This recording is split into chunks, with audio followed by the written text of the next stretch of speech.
I lived this very quite sheltered life, really, in some ways. And then I moved to this situation where there were a lot of people who were cross-dressing and, selling sex. There was a guy who was a prostitute.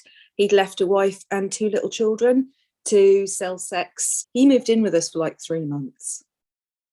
We lived in a tiny flat. He was very nasty to me. And I had expressed to my father that I didn't want him to be there anymore.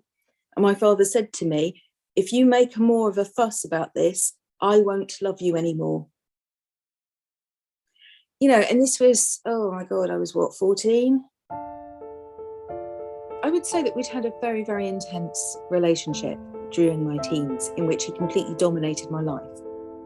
And I developed quite early on in that process a huge eating disorder.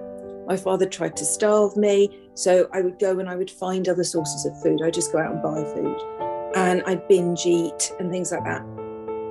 I had metabolic syndrome. I had PCOS, but of course that couldn't be recognised because going to the doctor for anything was something that my father didn't want to happen, because really he didn't want there to be any acknowledgement that there was anything wrong with me at all. There was no way I could have seen a therapist. There was no way I could have had any kind of help. I wasn't even diagnosed until I was at university, simply because he couldn't fail as a parent.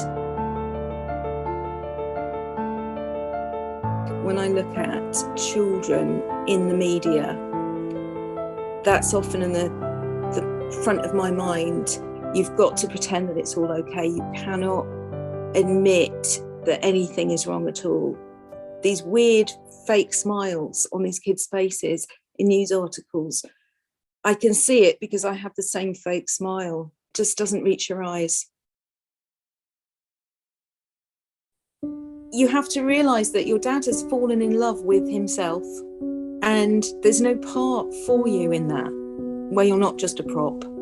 You're a child and you have this attachment to your father that you're always going to love him, right? Always.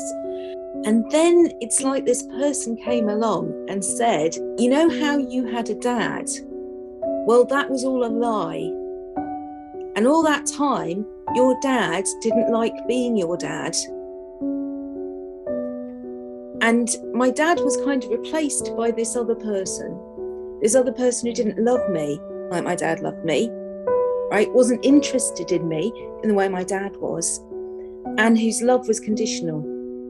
It's like my dad died when I was 11, but I didn't realise. And I've been mourning him for 40 years.